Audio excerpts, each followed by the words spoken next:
फैसले लेने वालों की होती है। आज मैं तुम्हें 10 ऐसे काम बताऊंगा जिन्हें अगर तुमने चुपचाप अपनी जिंदगी में उतार लिया तो कोई भी ताकत तुम्हें आगे बढ़ने से रोक नहीं पाएगी। नंबर 1, देखो, सच बोलना हिम्मत की निशानी है, लेकिन हर जगह सच बोल देना समझदारी नहीं होती। कभी कभी तुम्हें लगेगा कि अब सच कहना जरूरी है, अब चुप रहना गलत होगा। लेकिन अगर सामने वाला सच सुनने के लिए तैयार ही नहीं है तो तुम्हारा सच बवाल बन सकता है। तुम्हारी सच्चाई को तोड़ मरोड़ कर पेश किया जाएगा, तुम्हारी नीयत पर शक किया जाएगा और तुम्हें ही गलत ठहराया जाएगा। ऐसे माहौल में चुप रह जाना कमजोरी नहीं है, बल्कि एक सूझबूझ भरा फैसला होता है। याद रखना, सच को जरूरी नहीं कि जुबान से बोला जाए, कभी कभी सच खुद सामने आ जाता है, बस उसे वक्त चाहिए होता है। अगर तुम्हें सच कहकर शोर मचाना है तो रुक जाओ, लेकिन अगर सच कहकर बदलाव लाना है तो सही वक्त का इंतजार करो। इसीलिए चाणक्य जी कहते हैं कि गलत समय पर बोला गया सच भी नुकसान देता है। नंबर 2, हर इंसान को जवाब देना जरूरी नहीं होता, क्योंकि कुछ लोग समझने के लिए नहीं बल्कि सिर्फ बहस के लिए पैदा हुए होते हैं।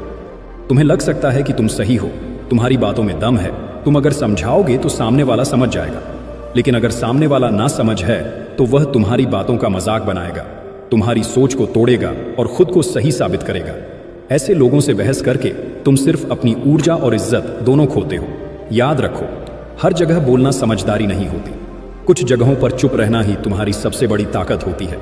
इसीलिए चाणक्य जी कहते हैं कि मूर्ख से बहस करने वाला खुद मूर्ख कहलाता है। नंबर 3, जब तुम गुस्से में होते हो तब तुम्हारी सबसे बड़ी दुश्मन बन जाती है तुम्हारी खुद की जुबान। गुस्से में इंसान वो सब बोल जाता है जो वह कभी कहना नहीं चाहता।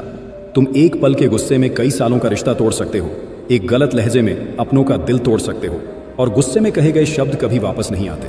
चाहे माफी भी मांग लो, लेकिन सामने वाला उन्हें कभी भूल नहीं पाता। इसलिए जब भी लगे कि सब्र टूट रहा है, अब बोलना जरूरी है, बस एक पल के लिए चुप रह जाना, वही पल तुम्हें बड़ी गलती से बचा सकता है। इसीलिए चाणक्य जी कहते हैं कि गुस्से में लिया गया फैसला और बोला गया शब्द हमेशा पछतावा दिलाता है। नंबर 4, जब कोई बार बार तुम्हारी बात काटता है तो उसका मकसद तुम्हें सुनना नहीं बल्कि नीचा दिखाना होता है। ऐसे लोग खुद को सही साबित करने की कोशिश करते हैं। तुम कुछ भी कहो, वो बीच में टोकेंगे और तुम्हारी बात का मतलब बदल देंगे। अगर तुम ऐसे लोगों से बार बार भिड़ते रहोगे तो धीरे धीरे तुम्हारी इमेज बहसबाज इंसान की बन जाएगी। वहां बोलते रहना बेकार है जहां सुनने वाला सुनना ही नहीं चाहता। तुम्हारी शांति ही वहां सबसे बड़ी समझदारी होती है। इसीलिए चाणक्य जी कहते हैं कि जहां तुम्हारी इज्जत न हो वहां चुप रहना ही बेहतर है। नंबर 5, दुनिया में कुछ लोग खुद कुछ बन नहीं पाते, इसलिए कोशिश करते हैं कि दूसरों को गिरा दें ताकि खुद को ऊंचा महसूस कर सकें। वो तुम्हारी मेहनत का मजाक उड़ाएंगे, तुम्हारी हर बात पर शक करेंगे। अगर तुम गुस्से में जवाब दोगे तो वे और ताकतवर हो जाएंगे, क्योंकि उन्हें तुम्हारे टूटने में मजा आता है। लेकिन जब तुम चुप रहते हो तो तुम्हारी शांति उन्हें बेचैन कर देती है। वो उम्मीद करते हैं कि तुम टूटोगे, लेकिन जब तुम नहीं टूटते तो उनकी हार वहीं से शुरू हो जाती है। इसीलिए चाणक्य जी कहते हैं कि सफलता का सबसे अच्छा जवाब है शांति और धैर्य। नंबर 6, जब कोई इंसान टूट रहा हो, उसकी आंखों में आंसू हों, तो उस वक्त सबसे जरूरी चीज होती है तुम्हारी मौजूदगी, ना कि तुम्हारी बातें। दुख के समय इंसान सबसे पहले दिल से सुनता है, और तब शब्दों से ज्यादा असर तुम्हारी खामोशी करती है। तुम्हारी चुप्पी उस इंसान को एहसास दिलाती है कि कोई है जो उसके साथ खड़ा है, बिना बोले, बिना शर्त। याद रखो, हर आंसू सुखाने के लिए शब्द नहीं बल्कि एक सच्चा मौन और एक कंधा काफी होता है। इसीलिए चाणक्य जी कहते हैं कि दुख में मौन सबसे बड़ी दवा है। नंबर 7, जब कोई इंसान तुम्हारे बारे में झूठ बोल रहा हो या तुम्हारी इज्जत को ठेस पहुंचाने की कोशिश कर रहा हो तो तुम्हारे अंदर सबसे पहला भाव होगा तुरंत जवाब देना, उस झूठ का प्रतिकार करना। तुम्हें लगेगा कि अगर तुम चुप रहोगे तो लोग तुम्हें कमजोर समझेंगे, तुम्हारी इज्जत का मोल घट जाएगा। लेकिन रुको, यही समय है सोचने का, यही समय है चाणक्य की तरह समझदारी दिखाने का।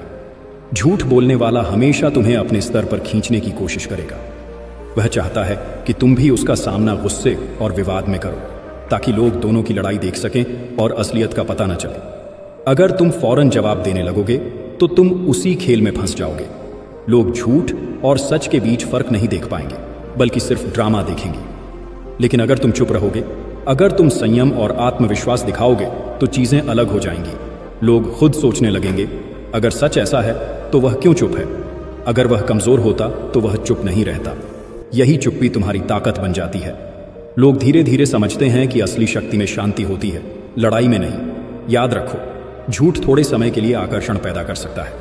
लोग झूठ सुनकर हंसी ठट्ठा कर सकते हैं, तालियां बजा सकते हैं, लेकिन यह सिर्फ अस्थायी होता है। सच एक दिन सामने आकर सब कुछ साफ कर देता है। झूठ की चमक जल्दी बुझ जाती है, लेकिन सच हमेशा अपने समय पर चमकता है। चाणक्य जी कहते हैं, सच को समय का इंतजार करना चाहिए। सच को अपनी ताकत दिखाने के लिए लड़ाई करने की जरूरत नहीं। सच अपने आप उजागर होता है, और जब सच सामने आता है तो झूठ की हर चाल असफल हो जाती है। इसलिए जब कोई तुम्हारे बारे में झूठ बोले, जब तुम्हें गुस्सा आए, याद रखो, तुम्हारी चुप्पी तुम्हारा सबसे बड़ा हथियार है। यह दिखाती है कि तुम्हें अपने आत्मसम्मान पर पूरा भरोसा है, तुम्हें दूसरों की टिप्पणियों से फर्क नहीं पड़ता। तो अगली बार जब कोई तुम्हारे खिलाफ झूठ फैले, तुरंत प्रतिक्रिया देने की जल्दी मत करो। शांत रहो, समय का इंतजार करो और देखो कैसे सच खुद अपने आप सामने आता है और झूठ की सारी कोशिशें ध्वस्त हो जाती हैं।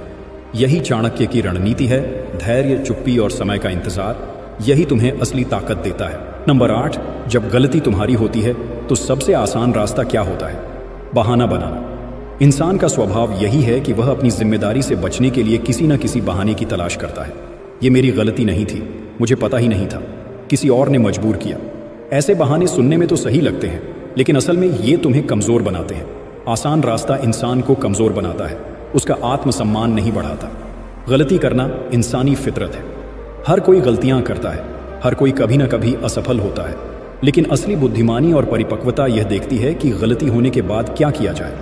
अगर तुम हर बार गलती होने पर सफाई देने लगोगे, बहाने बनाने लगोगे, तो लोग तुम्हारी नीयत पर शक करेंगे। वे सोचेंगे कि तुम ईमानदार नहीं हो, तुम अपनी जिम्मेदारी नहीं लेते, तुम्हारी छवि कमजोर पड़ जाती है। लेकिन अगर तुम चुप रहकर अपनी गलती मानते हो और साइलेंटली खुद को सुधारते हो, तो यही असली ताकत है, यही असली परिपक्वता है। गलती को मानना मतलब तुम्हारा आत्मसम्मान, तुम्हारी ईमानदारी और तुम्हारी सच्चाई सामने आती है। लोग धीरे धीरे तुम्हारे व्यक्तित्व को पहचानते हैं, तुम्हारी इज्जत बढ़ती है और सबसे महत्वपूर्ण, तुम खुद अपने अंदर बदलाव लाते हो। चाणक्य जी कहते हैं, अपनी गलती मानना ही सुधार की पहली सीढ़ी है। यह सिर्फ शब्दों की बात नहीं है, यह एक जीवन की नीति है। जब तुम गलती मानते हो तो तुम खुद को सुधारने का रास्ता खोलते हो। तुम्हारे भीतर डिसिप्लिन, फोकस और आत्मविश्वास आता है, और यही गुण तुम्हें जिंदगी में आगे बढ़ाते हैं। गलती को छिपाने या दूसरों पर दोष डालने से केवल समय बर्बाद होता है और असली सीख छूट जाती है। लेकिन गलती को स्वीकार कर लेना, उसे सुधारने का काम करना, यही असली शक्ति है। यही वह तरीका है जिससे इंसान मानसिक रूप से मजबूत बनता है और दूसरों का विश्वास भी जीतता है। तो याद रखो, अगली बार जब गलती तुम्हारी हो, बहाने मत बनाओ, चुप रहो, अपनी गलती मानो, खुद को सुधारो। यही चाणक्य की नीति है, सच्चाई, आत्मनिर्भरता और परिपक्वता। यही तुम्हें असली रिस्पेक्ट और असली सफलता दिलाती है। नंबर 9, आज की दुनिया में लोग जानने में कम, ताक झांक करने में ज्यादा दिलचस्पी रखते हैं। तुम्हें लगेगा सामने वाला तुम्हारा है, लेकिन ज्यादातर लोग तुम्हारी कहानी जानना नहीं बल्कि उसे फैलाना चाहते हैं। इसलिए हर सवाल का जवाब देना जरूरी नहीं। अपनी जिंदगी का कितना हिस्सा दिखाना है, ये तुम तय करते हो, क्योंकि जब लोग कम जानते हैं तो कम जज करते हैं। इसीलिए चाणक्य जी कहते हैं कि अपनी निजी बातें हमेशा बंद तिजोरी में रखो। नंबर 10, जब तुम सफल हो जाते हो तो आसपास का माहौल बदलने लगता है। जो लोग पहले नजरअंदाज करते थे, वही तुम्हारी तारीफ करने लगते हैं। इस वक्त सबसे बड़ी गलती होती है ज्यादा बोलना, क्योंकि जब तुम्हारा काम बोल रहा हो तो तुम्हें बोलने की जरूरत नहीं होती। तुम्हारी चुप्पी उस वक्त गहराई बन जाती है। शोर मचाने वाले लोग खोखले होते हैं, लेकिन चुप रहने वालों के पीछे हकीकत की गूंज होती है। इसीलिए चाणक्य जी कहते हैं कि सफलता के बाद मौन ही तुम्हारा सबसे बड़ा सम्मान होता है। अगर तुम सच में तैयार हो इन 10 पॉइंट्स को अपनी जिंदगी में उतारने के लिए, तो मुझे कमेंट में जरूर लिखो, यस आई एम रेडी, ताकि मुझे पता चले कि तुम भी उन लोगों में से हो जो दुनिया से हार नहीं मानते, बल्कि खुद को बदलकर जीतना जानते हैं।